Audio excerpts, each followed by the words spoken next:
everybody, and good morning. Today is a special day in the hockey world order. We get joined by none other than NHL legend, enforcer, and I heard a pretty nice guy, a gentleman who just had a book written about him right here. We're talking to none other than Behn Wilson, former Philadelphia Flyer, Chicago Blackhawk, and from what I heard, all around nice guy, despite all the rumors that Tom Laidlaw started about you. Ben, welcome to the show. How are you? I'm doing great. Thanks for having me. Ben, let's work backwards. I kind of wanted to, there's so many things that I wanted to get into with you. One of them was like Behn Wilson wasn't around for like the last 20 years, and all the rumors. And Ben ran away to Argentina. He went with Willie Plett to Paraguay and opened up a bar. There was just all of these things because Ben fell out of the DI for a little while. And just tell us, what do you do now? Like, what is Ben Wilson up to now? And there's the link for your book, by the way, on Amazon. That's for Scoop. And I'm going to kill Scoop's last name. Is it pronounced Menowowski? Yeah, I don't think he even knows how it's pronounced. Scoop Melanowski. Awesome. So tell us what you've been up to. Well, yeah, when I left hockey, I had three young girls, and it was a different world. And I did young girl things, from watching Rainbow Bright on TV to being involved in all their activities, and then the other little detail, you have to earn a living, put food on the table for your family. My kids got in this terrible habit of eating every day, and it created additional pressure for me. So I was involved in business and raising my kids. And They didn't try to pull that 3 times a day thing, did they? you know what? Three times a day, every day. They didn't even give me a day off. It was ugly. That's funny. Are you still in the Philadelphia area, Ben? Where do you reside now? I live in Florida now. Oh, in Florida. When I retired, I lived in Philadelphia for, I don't know, 10, 15 years after I retired, and then I've been down in Florida for about 25.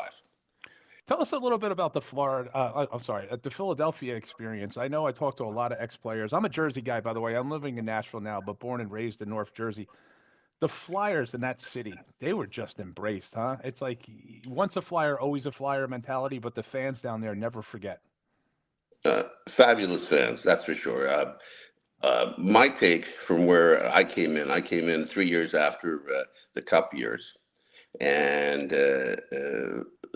Philadelphia had embraced hockey like no other. It was incredible, and the downside was they wanted the cup back every year. They were in a habit. They had the taste. And the great side is I was beyond honored to play with incredible players. I played with Bobby Clark. Uh, he was just amazing. Billy Barber, Reggie Leach, Bernie Perrant, and you know, looking back, it was incredible. They were incredible players, and also they were incredible off the ice. And I was fortunate and lucky, and every good superlative to say what a great time in my life.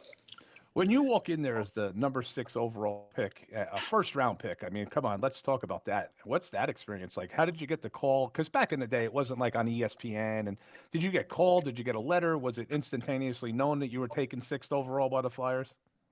Well, the draft was, from what I remember, the draft was in Montreal, and a lot of the higher potential draft picks all went down, and I had dinner with Keith Allen the night before.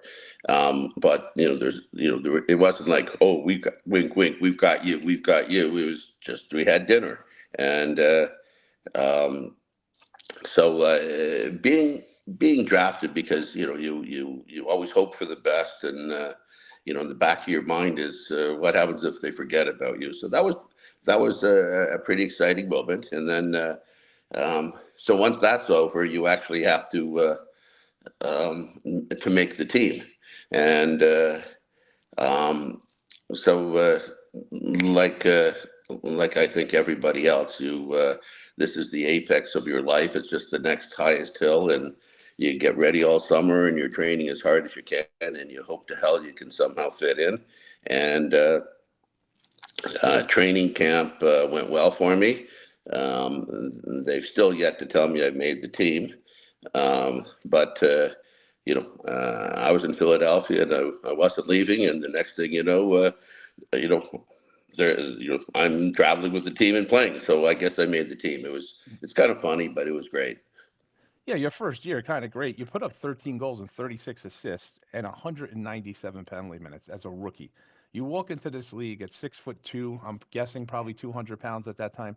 Who's the guy in the locker room that just walks up to you and takes you under their wing, or who's the guy that kind of you look to and mentored a little bit for that first camp?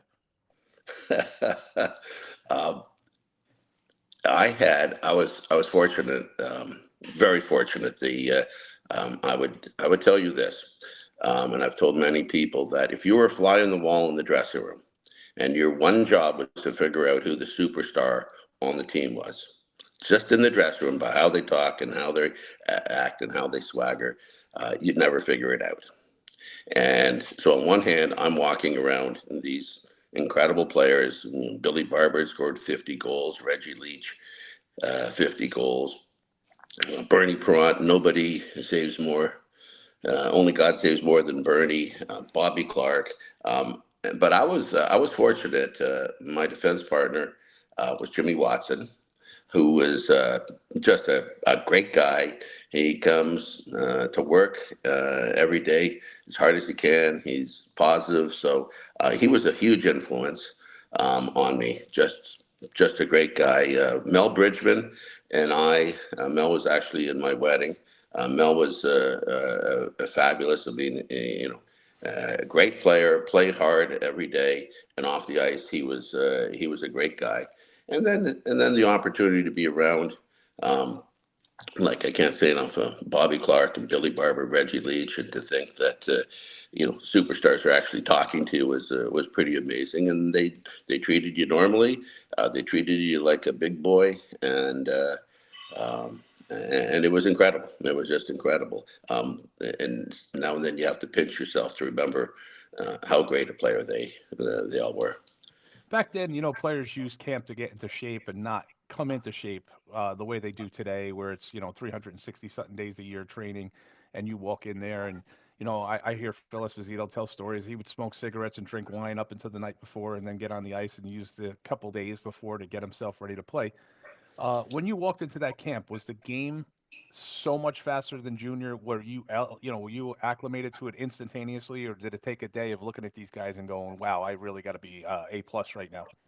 Well, I think the way it works, every time you move up a level from minor hockey into junior hockey, you say, wow, this is fast. I hope I can hang in. And what they do with training camp, and I don't know if I was near the beginning of, I trained 365 days a year. We took usually a week off, 2 weeks off. And so I came to camp hoping to be in twice as good a shape as everybody, and give me a little bit of leg up or jump start. But the real pros, Clark, Barber, Leach, they came in. But it was great. We went to the first week. You play with the minor league players and all the guys trying out for the team, so, without the superstars, and that was faster than junior. And you got to try to get used to that and hang in or whatever. And then when the pros come, um, and I don't mean this derogatory, but it's like watered down. You didn't have to go face Barber, Clark, and Leach, on your first shift. They'd be playing with someone else, and the give and goes wouldn't be quite as good. So the game was kept speeding up and speeding up, and it gives you a chance to acclimate. But I thought the game was awful damn fast.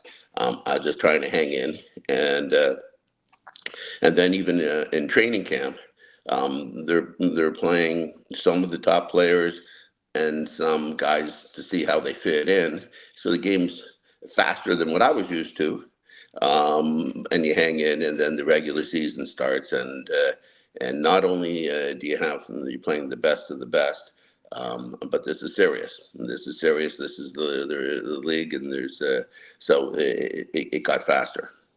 Did Behn Wilson have a training camp experience where somebody tried you, or you had to test somebody and showed your toughness in camp before you started playing exhibition games, or was there any kind of a heated rivalry going into camp with somebody you knew from junior? You know what? That's a great question. And to make my junior hockey team, I'd never been in a fight before, and if there were 50 fights in training camp, I was probably in 45 of them, and just trying to make the team. So and then I sat the bench in my first year junior, and you get on the ice to fight, and tough way to go. But like you said, I was the first round draft pick and going to Philadelphia. And training camp actually went very well for me. It's going well for me, and I wasn't in any fights. And I said to myself, well, number one is, this is the pros. I don't know if I could win a fight, but I'm not going to avoid a fight. But maybe I don't fight. Maybe I just play hockey. And um, so I think we were in a few games into the season. Um, Paul Holmgren came to me before the game. We were in Boston, and a few games into the season, and Paul said to me, he said, we had a tough time with Boston last year, and we don't want to get pushed around. And he said to me, he said, Ben, I don't know if you fight or not, and but if there's something happening, you got to hold on, at least hold on to someone. And it was funny. So they thought, he thought that he had no idea. He thought maybe I just play, but he wanted me to at least hold on to someone. And I remember telling Paul, I said, I have no idea if I can win in this league. Those aren't givens, but I sure as hell I'm going to try. And again, it's a brutal game, fights and all that stuff. And so there was nothing in training camp, and then there was an explosion. The league was very tough back then. Who was And the first fight? um, you know what? My first fight was, and it's a tough one. I think it was in Toronto against. Oh boy. Um,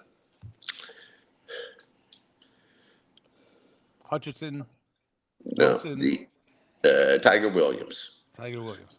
My take on the fight and is everyone's in there and pushing and shoving and whatever, and I did my share. And the next thing is I got sucker punched. I had no idea it was. So that was my welcome to the NHL world of fighting. And um, so yeah, Tiger Williams sucker punch. There we go. Tiger Williams, legendary, but also pretty sneaky guy. He loved to get in tight, throw those punches, hit guys from the side. I watched it all. I'm going to say this. You could tell probably by looking behind me, I'm a New York Ranger fan. I'm diehard New York Listen, it's Ranger. too bad. It's too bad, but you know what? No one's perfect, right? That's right. But I'm going to say this. I was born and lucky enough to have been in New Jersey before the Devils, so there was no blackout restriction. So we got the Rangers, we got the Islanders, we got the Flyers, we got the Atlanta Flames when they were in existence, and the Boston Bruins, Hartford Whalers, all on cable. There was no such thing as a satellite in New Jersey. We just turned the TV on, had 20 hockey games. I started loving physical hockey. I'm 54 years old. I can remember 1973 was the first game I can remember watching with my dad. I was 3 years old. Rangers bench clearer with the St. Louis Blues. Eddie Jockman dove on top of Brad Park to save Park from a beating from Gastoff. And I was just hooked on hockey from that point forward. I never had a time limit to go to bed. As long as there was hockey season, me and my father were side by side. And I was the first remote control ever made because I would be told, thrown towards the TV. And back in the days, the cable boxes had the slide to change the channel. And it was get to the Flyer game, get back to the Atlanta game.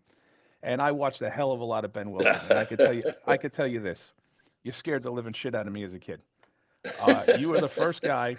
You were the first guy in 78, 79. I was 8 and 9 years old that looked like you could kill somebody.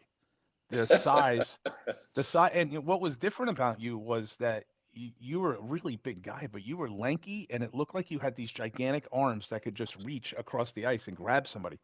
And, years later, I got to be really good friends with people like Ron Greshner and Chris Christopoulos and Barry Beck. And I've had sit downs with Eddie Hospital and talk to people, and everyone brings your name up. It was just amazing that when you talk about hockey fighting, you're in the top three with Bob Probert and some other guys. As a Ranger fan, we cling to Nicky Fatiu, who was our only guy. It was always just Nick. And then we'd go into Philadelphia with just Nick. And then there's Behn Wilson, there's Paul Holmgren, there's Glenn Cochran, there's Dave Hoyter. There's just a list. And you stood above. I mean, just tell me, you mentioned that Holmgren was the gentleman who talked to you first the night before. Who would ever thought that Paul Holmgren would become such a high executive at the NHL level? Coach, general manager, everything he's done for an international hockey. What was Paul like as a teammate? Because that guy, he backed down for nobody either. He could play the game, and I'm guessing he became a little bit of a mentor in the fighting game with you if he was the first person to pull you to the side. First of all, I love Paul to death. Paul is just a fabulous person on the ice. I would say that Paul is a good fighter. I don't think he was a great fighter, but Paul's superpower is he was tough as hell. He played hard, and he would run over people, and he would run over goaltenders, and he didn't stop, and he wasn't going to back down. Um, from anybody. And what a great teammate! What a great teammate, because he was all in, and you never had to worry. Like you said, Nick Fatia was all by himself, and he was. And but I had guys like Paul Holmgren, and he played a lot. It's like he was always out there. And in fact, one year he hurt his shoulder. I think he had a rotator cuff at the beginning of the season, and he needed surgery. So he's going to play the whole season with a bad rotator cuff, and he can't even lift up his arm. And you might have thought that if you can't lift up your arm, maybe you shouldn't do a lot of fighting. But that didn't stop Paul, and he's still running over everybody. And he's about to get in a fight with Barry Beck. And I'm looking at this and saying, "Great, this is super." Um, Beck, if you might have known, is huge. He's powerful, great fighter. He's tough as hell. Paul's got one arm, and before the fight started, I jumped in. Not that I wanted to fight Madison Beck. Square Garden, right to the left of the net on the left face-off circle. I remember this Well, you vividly. kind of remember it. So I said I didn't want to jump in against Beck. That's not my first choice, And but that's Paul. Paul wasn't backing down, and with one arm. And he said there, I say, you mean what choice did I have? But Paul was the greatest, and he played with Kenny Linsman, and the two of them were terrorizing out on the ice. And Give us a Kenny Linsman story, because if you talk about a guy that's hated in hockey by every fan in the league except for the teams he played for, what was Ken Linsman like? The Rat, as they called him. well, first of all, Kenny's one of my best friends in all of hockey. And I played against him in junior. So when we're like 16 or 17 playing junior, he's a superstar. There's no question he's playing pro, and I'm sitting on the bench. And so my next year, and he's out there terrorizing guys left, right, and center. And I don't know what he did to me. And the next thing is we're in a fight. And um, Kenny falls down before the first punch is thrown. And we always talk about it. We say, yeah. Kenny says, "Listen, you're lucky you would have kicked my ass." But Kenny was a huge agitator, but he did it Nobody did it better. very smartly, because he had the rest of the league worrying about him. And as a small guy, he could have been worried about the rest of the league. So he got his own space. And they're worried about him, and he could play hockey lights out. So he had it. And when you think of, there's different types of tough guys. There's guys that are good fighters. Paul Holmgren was tough because he just keep running over people like crazy. And Kenny Linsman was tough, like Bobby Clark. And they gave out a lot of shit. And then there's what I call tough guys like Mike Bossy was tough, because you can take all the penalties you want against him trying to scare him, but when there's a loose puck, he wasn't 20 feet deep. He put it in the net. Brian Trottier, tough as hell. Not so much giving it out, but you take the body hard, and he was a strong guy. But you couldn't take him off his game. You can take penalties you want, but when the puck was there, they were on it. They didn't back down. So there's different types of tough guys. You hold the distinction. This is a question from Larry Brooks of the New York Post. Larry texted me this question yesterday when I told him I was going to sit down with you. He said he had one question for Behn Wilson. You hold the distinction of being the only player in the entire career, junior and NHL, to have a 5-minute major with Mike Bossy. Now, the story, obviously, Mike Bossy in the book, he tells his story about how he just got lucky enough that during a fight between Hoyda and Gillies that he had a pair up with you, because back in the day it was not the rule where everybody had to leave, so everybody kind of mingled. He said he kind of held on to Behn Wilson for dear life, and things just he actually says in the book that you pushed and he made the mistake of pushing back, and he regrets it for the rest of his life that he pushed back, because that was a sign to you that he was willing to go. And he said you shit kicked him and you beat his ass, and obviously everybody piled in.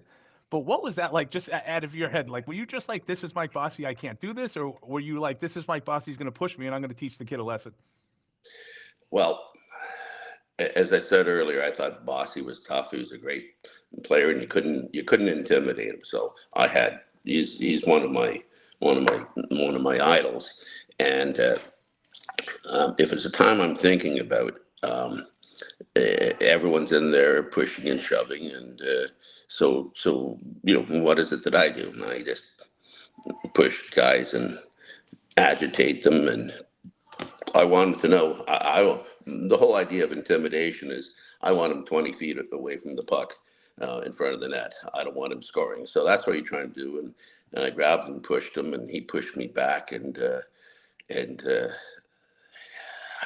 think I was 19 at the time, and I thought, well, if I go and wipe out Bossy,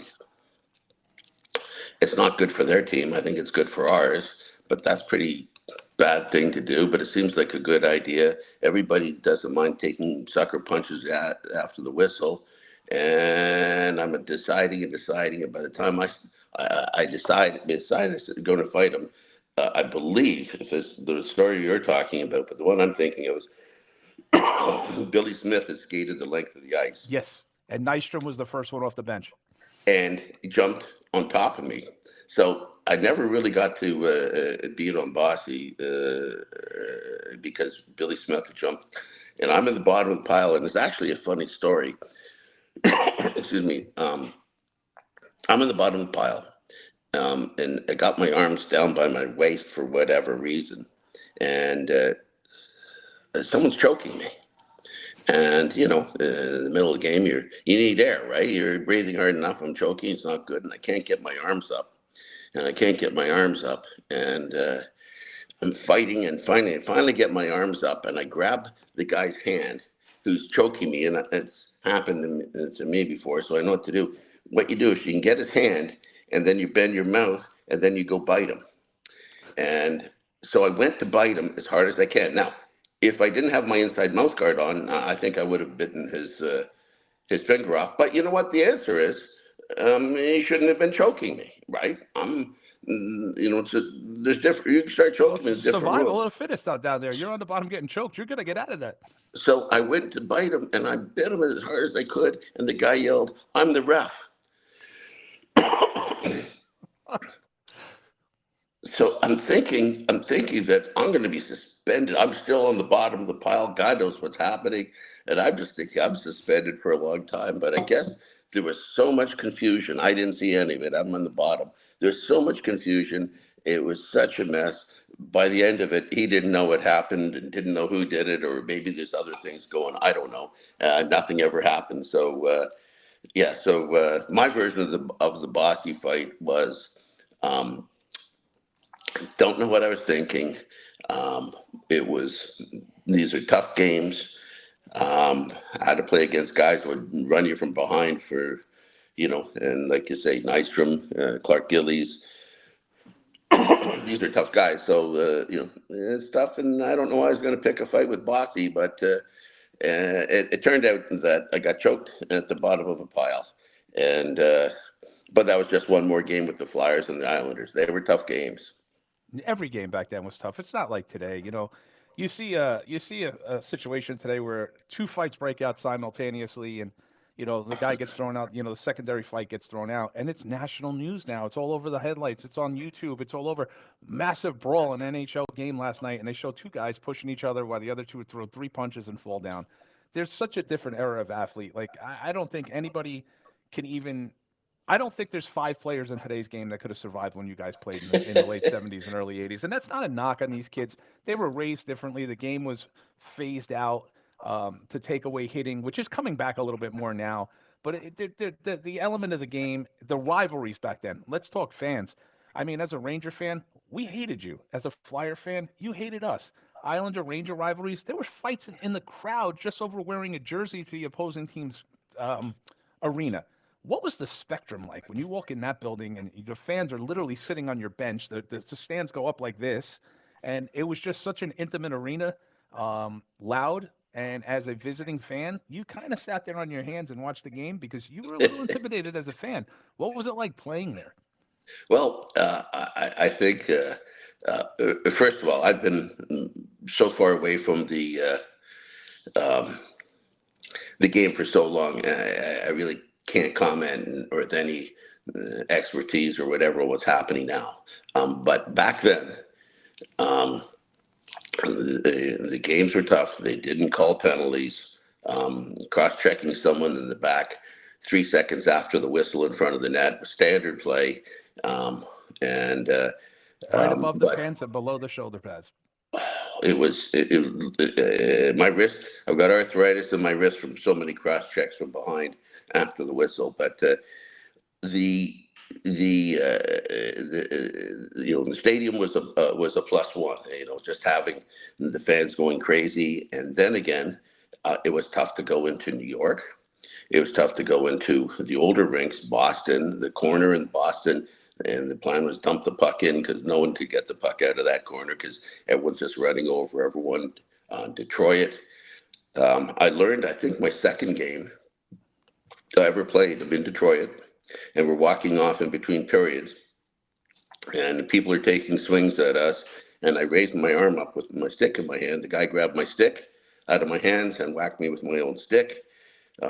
It was it was tough. The rivalries, the Rangers, we played the Rangers 8 times regular season, 2 times in preseason, and then you're going to play them in playoffs. I mean, the answer was you're not going to end run this. You're not going to miss this confrontation. This is the wall that you have to go through, or they're going through you. So it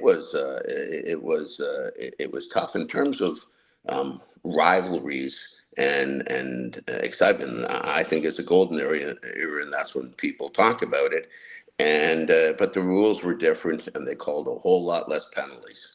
And I'm not saying the game's not better now, or they don't do take off some of the. I don't know how any of us survived, quite frankly, Right. because it Yeah. was every day was the last day of your life trying to survive the game. You brought up a great point, and I bring this up with every single person I talk to. Back in the day, the preseason consisted of you playing your closest rivals. So you played the Rangers, you played the Islanders, and you probably played Boston in preseason, which actually you did because of the Plimpton book. I remember that bench clearing brawl where George Plimpton was writing a book and he ends up in a bench clearer with the Flyers and the Bruins. Um, Preseason used to be Phil Esposito's line was scorers scored, fighters fought. Do you remember any like guys that came up from the minors or guys who tried to make a name for themselves against Behn Wilson in a preseason game? I know the Rangers used to have a guy named, oh God, Ron Telekowski used to come up. It was a little past you, but he was always in the preseason. Jim Lados was always in the preseason. The Rangers obviously only kept for TU all the time. But was there ever like preseason games where you were just like, oh my God, this is off the wall even for us? Well, the short answer is hell yeah, I remember. I know my first training camp. I was going to be one of those assholes that's going to cause as many problems for everybody as I could to make the team. And I didn't care what anyone else thought. Um, my next year, you say, I don't want to play preseason games. It's not helping me. I can do stops and starts and get in shape. All this is doing is wearing me down. And every team is calling up guys, and guys are trying to prove themselves. And probably the worst um, feeling I had is I was going into we're playing a preseason game. I was with the Flyers, and we're going to play in Boston in Springfield, I think it was. And they changed the rules because of this. Pat Quinn, our coach, played 5 returning players, and the rest of the players because he wanted to get everyone a good look. And then I saw the lineup of Boston, which had O'Reilly, John Winsink, Stan Jonathan, Al Secord, and you say, "What the hell's going on?" And I remember talking to the team before the game, our team, and I said, "Guys, if there's problems, you better hold on to one guy, because if I'm getting pounded senseless, and I see you standing there by yourself, you won't survive the next practice." And John went. I came around the corner. The ice was bad, behind my net. The ice was bouncing. I couldn't get the puck. It's in my feet, and John Winsink elbowed me in the head, and hard. And everyone watched. No one did anything. I'm on the ground, um, and the guys say, "Oh, Ben, you can get him back later on this year." And you sit there and say, "Thanks, guys. Thanks. I'll defend you, but you make Right. sure that you get out of the way so I can defend myself later on." And but that was that was a tough game because they knew it. They knew they could. There's just too many guys. They're all coming after you, and Too many numbers. they changed the rule after that. I don't think you can dress less than 10 returning players, because it was a suicide game. It really was. There was a pretty famous brawl at Madison Square Garden. The Rangers and Flyers preseason. Fatiou fights Cunningham 3 times. Frank Beaton gets handled really well by Mel Bridgman. And Rangers, of course, only have Fatiou and Beaton dressed, and the Flyers come up there and they've got a bunch of guys. But what people don't know is that afternoon, the Rangers and Flyers played an afternoon game in Philadelphia or somewhere in Pennsylvania, and the Flyers had loaded up, and poor Jim Cunningham became the sacrificial lamb that had to go up and play up in Madison Square Garden against the Rangers, and his job was Fatiou. Um, did you and Nikki ever mix it up other than the one fight you guys had at the Spectrum? Did you guys go at it in preseason? Something us fans never got to see or anything like that? No, Nikki and I, just the one fight, And that's got to just be mutual respect out of the two of you guys.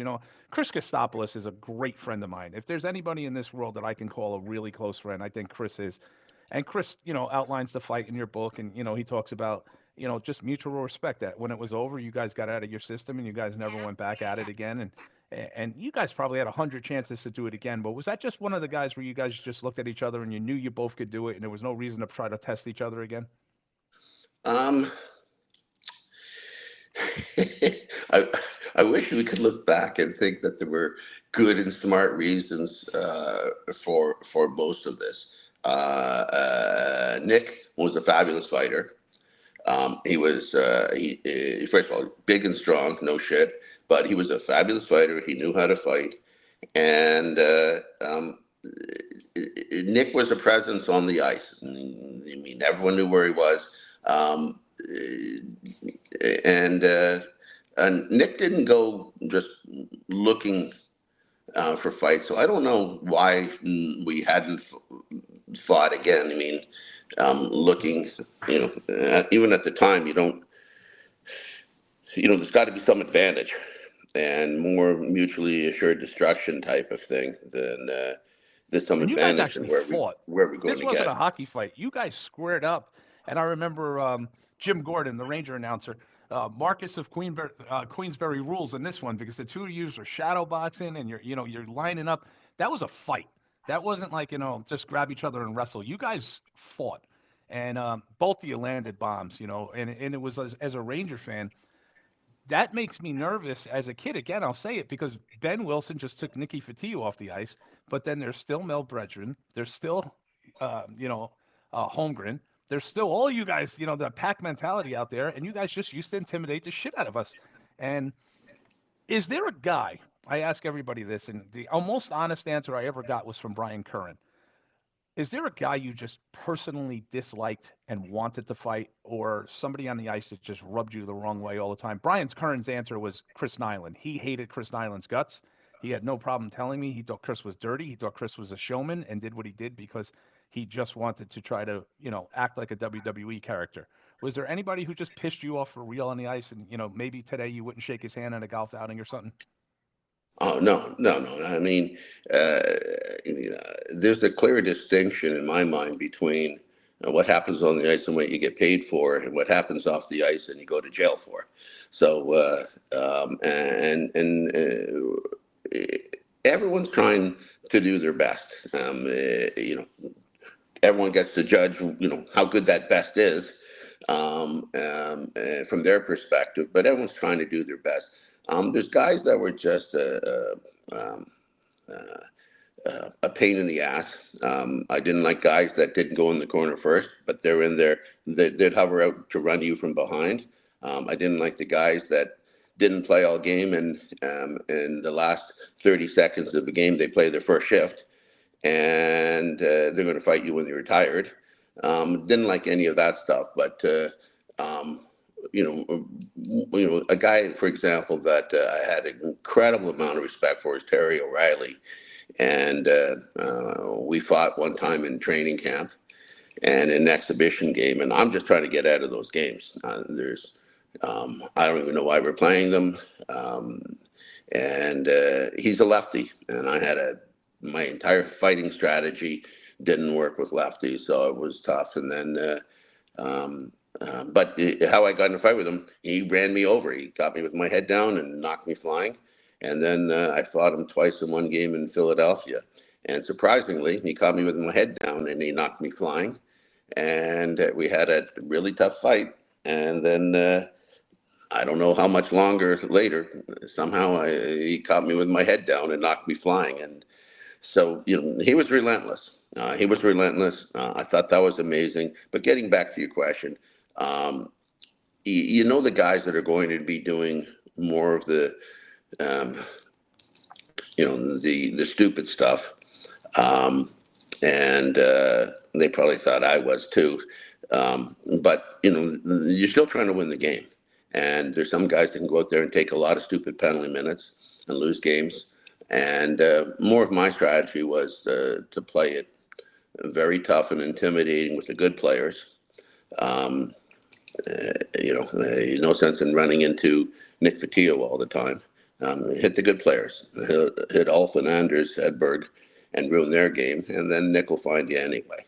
So that's what I tried to do. And um, um, but there were some guys, from behind or after the whistle when the referee's holding, they take a sucker punch, and that pisses you off. But it's part of the game too. Tell me a little bit about now. This one's a little personal for me. My dad is from Paraguay, South America, and so is Willie Plett. So obviously, growing up, Willie Plett was my dad's. Nobody in the world is better than Willie Plett. I know you and Willie have become good friends. I've read that in the book. Tell me a little bit about Willie Plett, his aggression, his fight. You guys got into it, I think, 3 times in the first season you're in the NHL. What was Willie like to battle with? Well, uh,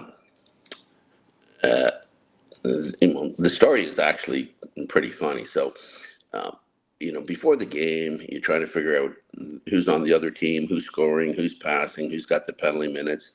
And I see that Willie Plett scored like over 40 goals. He might have been rookie of the year, runner up.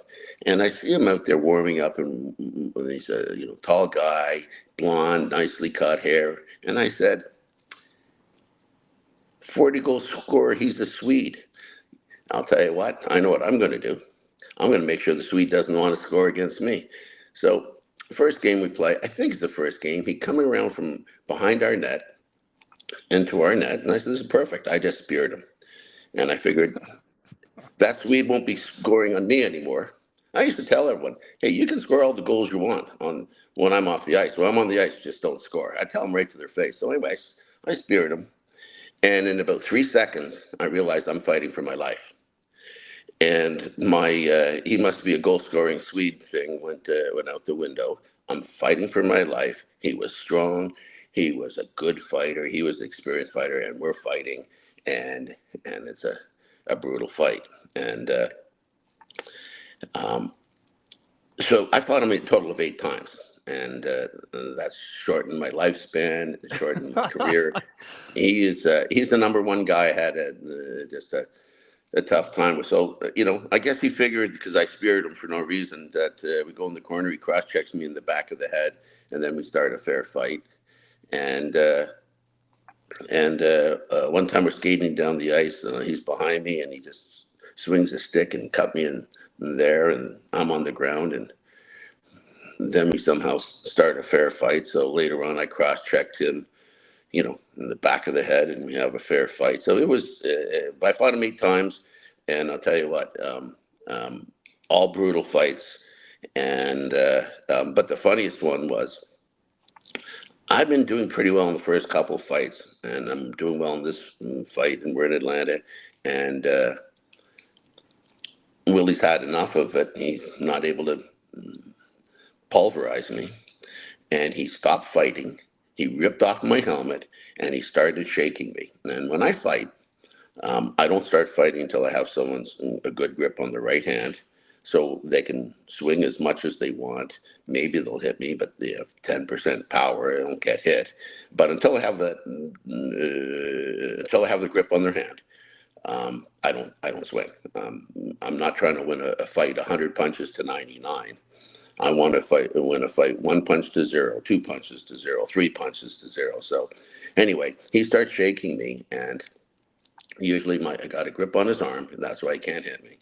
And as I go, he shook me, and I fell to my knees, and my elbow bent on my grip, and he landed one in the back of my head, and he cut me for a few stitches, and he just knocked me, rang my gong. I was dizzy as hell, but for some reason I got up, and I got a few punches in him. I cut him for a bunch of stitches in his eye, and so the referees are in there, and I know when I hit him, I guess when I cut him, his grip relaxed. He's not fighting as hard, and I'm exhausted. My head's spinning, and I just know you just keep going. You just never show them you're tired, never show them you're hurt. You never. And I'm screaming and yelling. The referees are in there, and I'm this and that, and I won't stop. And finally, Billy Barber says to me, Ben, he's off the ice. So Willie hit me so hard. I'm holding on to God knows, I guess the linesman. I don't know who I'm holding on to. I may be fighting with myself. They had actually taken him all the way off the ice and escorted him off the ice. And I didn't know it. I'm still there, just screaming. So now, and my head's ringing, and they're not going to let me go off the ice in case I do something by myself, in case I do something stupid. And it's good that they escorted me off the ice because I couldn't have found the exit gate. I mean, it's not funny, but in 15 minutes. It wasn't that funny at the time. So anyway, they escorted me off, and then back then they had like a 3 foot wide rubber mat you can walk on, so you don't ruin your skates. I remember I had trouble staying on the mat, and that's probably the only time in my career I got hit hard, and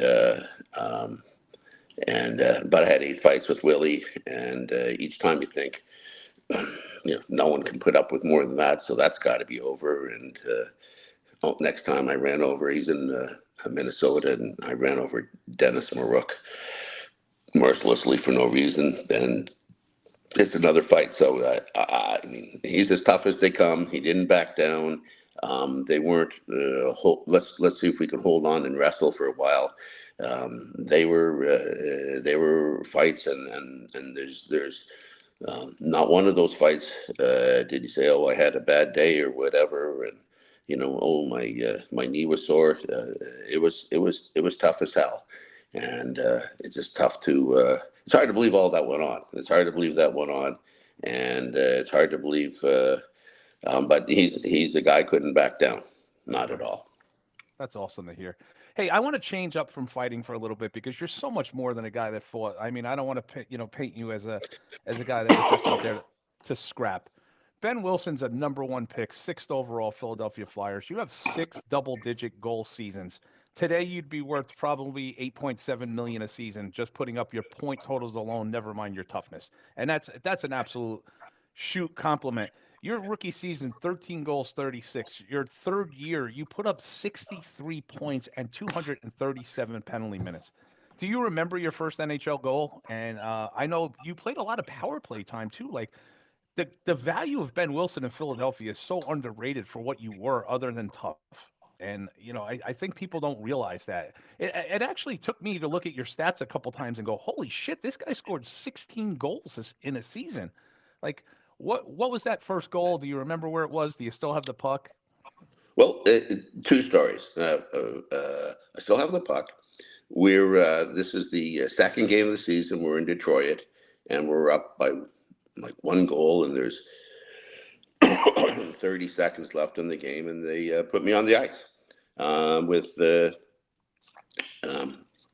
Jimmy Watson, and just the way the game worked, the puck bounced out of our end zone, and um, I thought maybe I could get it, even though we were a man short, and they had pulled the goaltender, I think, or something like that, and I took after it, and the whole bench of mine is screaming at me, "Stay back! Like, we're up one goal. What the hell are you going racing down the ice for like an idiot?"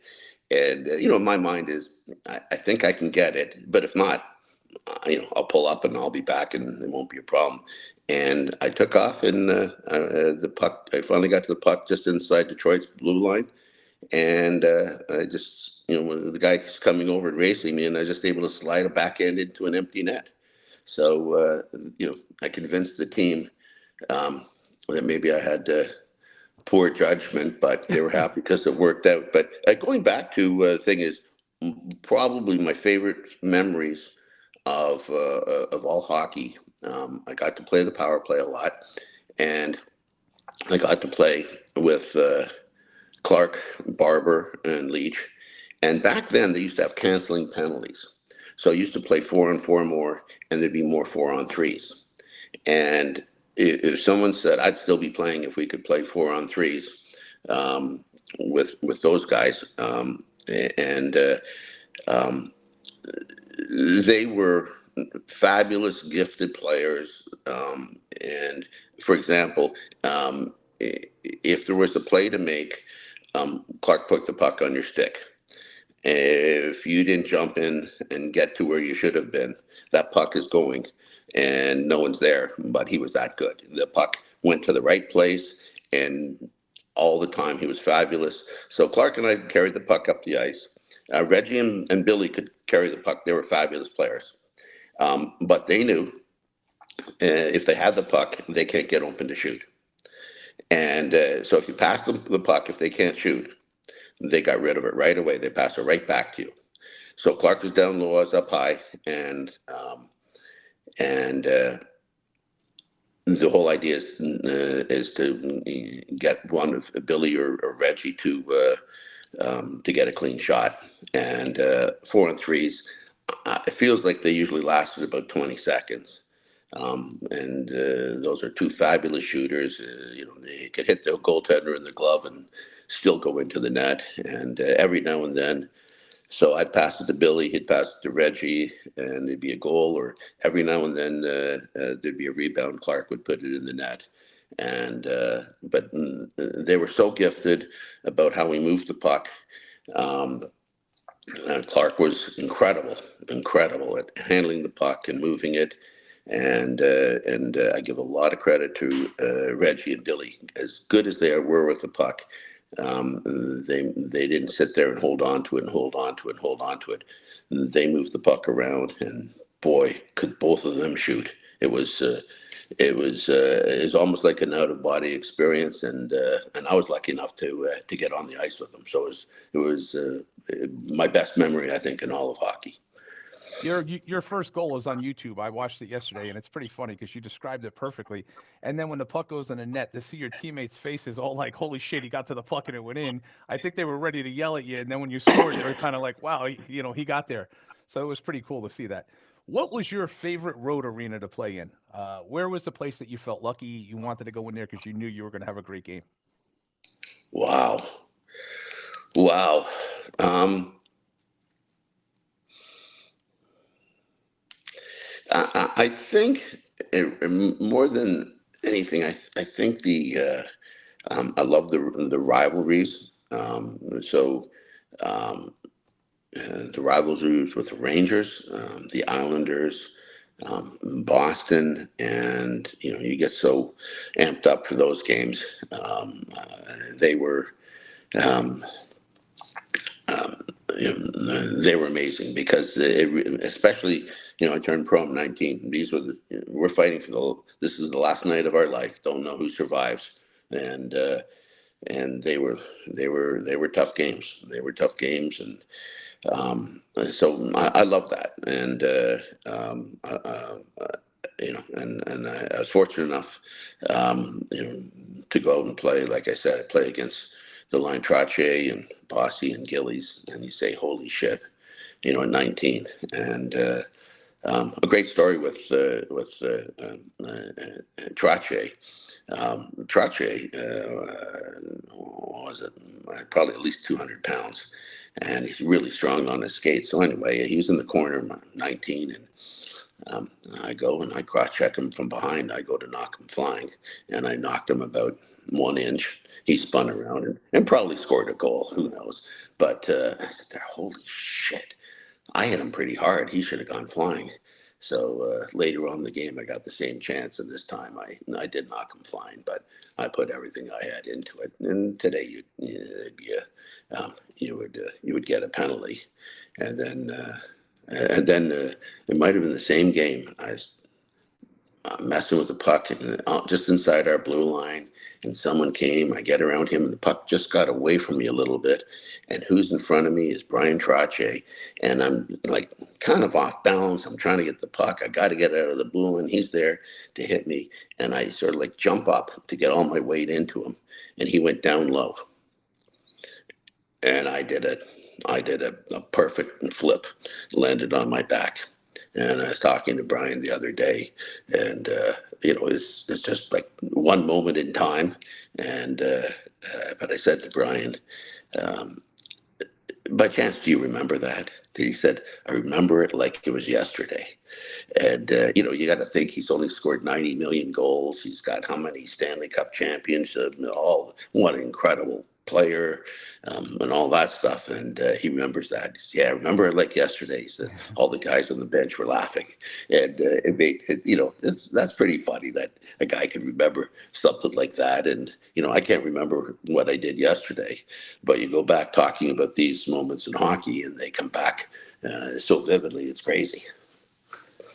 The Flyers end up moving you to Chicago, and I'm reading in the book, the quote from Bobby Clark was that, Ben was the toughest guy in the league, but he only wanted to fight for himself, not for the team. Did that comment sting you with Bobby? Did that put a little strain on the relationship, or was that just misinterpreted by a fan like me? Like by reading that, I don't find any sense in that. I mean, you're still the most intimidating guy in the league at the time. There's nobody that's going to say, "Hey, I'm going to go step up to Behn Wilson." You're still putting up great points as a Flyer. What was that like to all of a sudden just not be a Flyer anymore? Yeah, I read Clark's comments. Um, you know, you just I really don't know. I know this that if I was only fighting for myself, I could have let Paul Holmgren fight Barry Beck with one arm. And a lot of guys got run over, and I jumped in, and Willie Plett, I think he elbowed me in the head, and one time, and I'm on the ground, and Jimmy Watson came in to fight Plett, and Jimmy didn't stand a chance against Willie, but he stood up for me, and I'm going to stand up for him. So, to say that I only fought for myself.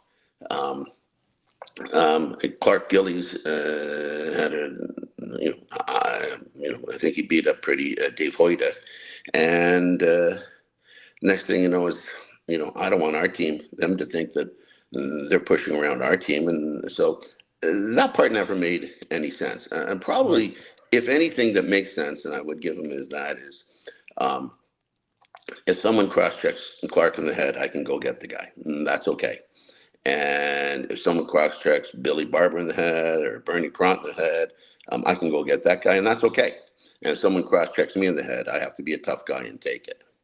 And those are absolutely not my rules. Absolutely not my rules. And my rules are, you try to hurt me, I'm going to try to hurt you. And the team didn't like it, but I don't want to be the only defenseless player on the ice. And there was a game. Paul Baxter, Kenny Linsman pulling some shit, and I'm looking at Kenny, and Paul Baxter sucker punched me. I was going to And ask you this down the road. Yeah, I would love to hear the full story on this. This would be great. no, he sucker punched me, and my tooth was sore and loose for a little loose for about 20 years, and later on, I don't know the exact story, but we're in Pittsburgh, and we're up like 2 goals, and he's skating down the ice in front of me, and we're not near the play, so I go and I cross-check him in the back of the neck, and he lies down, and um, He got now everybody hurt. suspended. He got everybody suspended. Yeah, so I got a 5-minute penalty, and they scored 3 goals and lost the game, and the team was mad at me. I'm hurting the team, and but my rules are, you're allowed to cut me, you're allowed to get rid of me, you're allowed to do whatever you want, but I can't be the only guy that can't defend himself on the whole team. Right. And I jumped in for a lot of guys and got back a lot of guys, and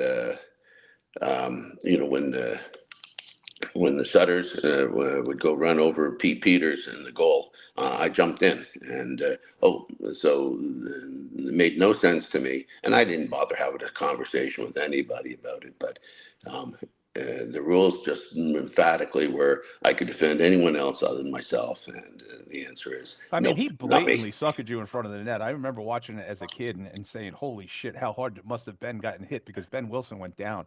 But what people don't remember is you got up and went freaking nuts chasing him up to the blue line, and I think you would have killed him that day. To be honest with you, I Well, remember. I finally got a hold of him, and then he turtled on me. He just Yes, covered up and held on, and which um, so then you say, let's go over the rules. The rules are, you're allowed to sucker punch and then cover up.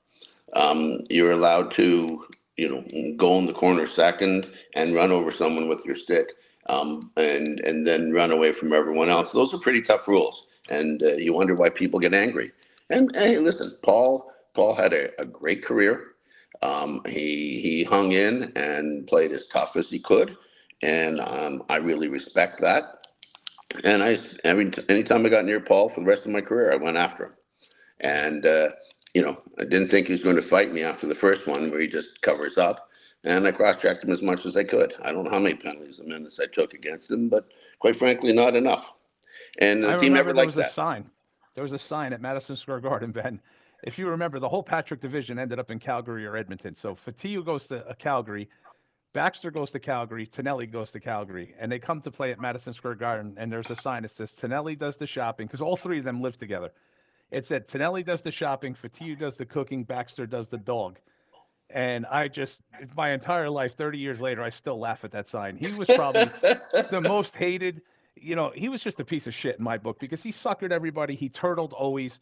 He threw punches only when people's arms were being held or there was a pile. He was a guy I could not respect as a tough guy. So I was never a fan of Paul Baxter, and I always rooted for you when you got a chance to take a shot at that guy. Or Beck Yeah. came flying off the bench to try to kill him that time, and he got suspended. He got everybody suspended, and he never paid his due, in my opinion.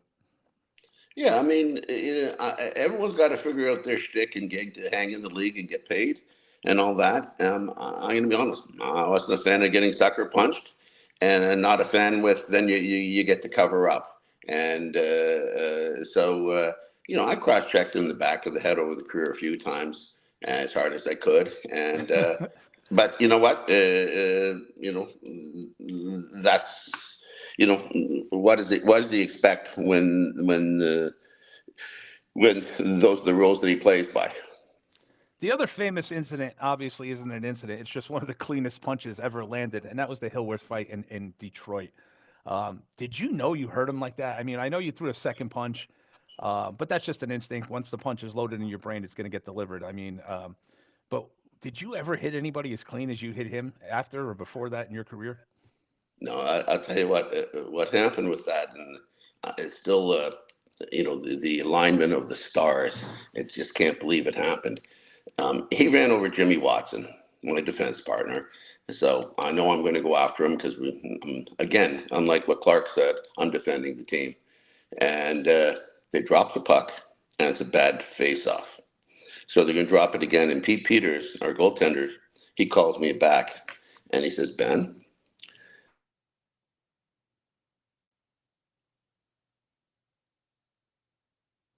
Hey, I don't know if you heard and me. he Okay, there you go. threw. Okay, but I'm losing you. Are you still there? Can you hear me now? Yes, yes, sir. You're back. Okay. Okay. So anyway, they there's a bad face-off.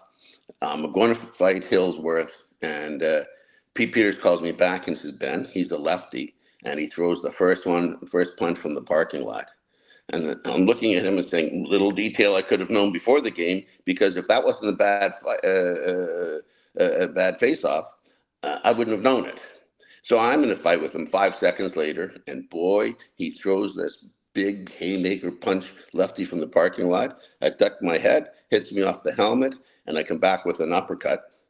And right, he's down. There's no fight left in him. I know he's unconscious, and then I feel a little bit bad, but I why sitting on the ice, I hit him in the head a bunch of times, and he's unconscious. So. Um, if the guy's not unconscious, it's tough to hit a guy in the head because if he moves, you just smash your knuckles against the ice. Right.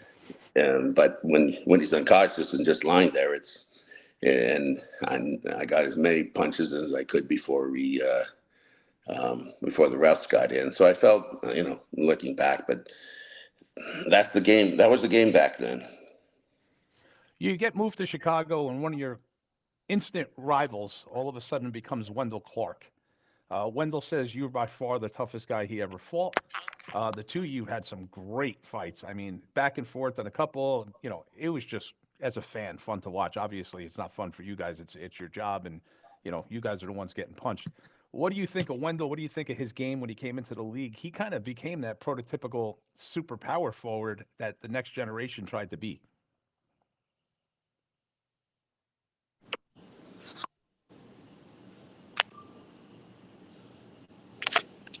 You still there, Ben?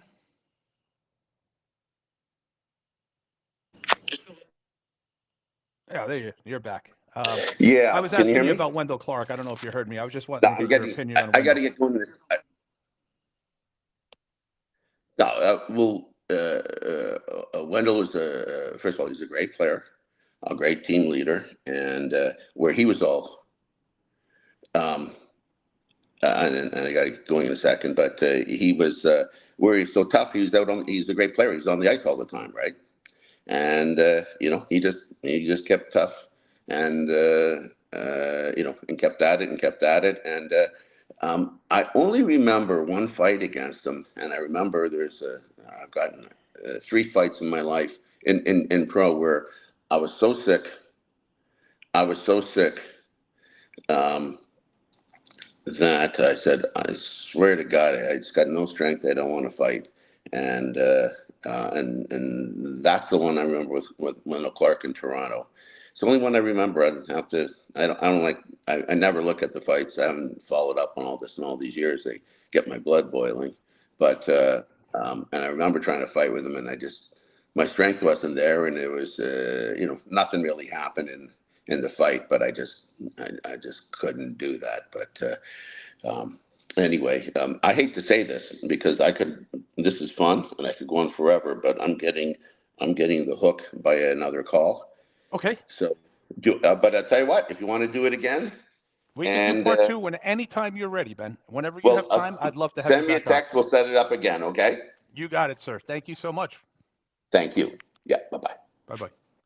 Guys, Behn Wilson, Facing Behn Wilson. It's available on Amazon right here. You can follow the link that I have on the page right here. The book is fantastic. You got to check it out. Scoop did a wonderful job captivating all the stories about Ben. Check it out on Amazon. Behn Wilson, thank you for joining us today. We're going to definitely do part two because I want to get more into the Chicago years. What an honor for me to have Ben on the show. This was fantastic. Again, grew up fearing this guy.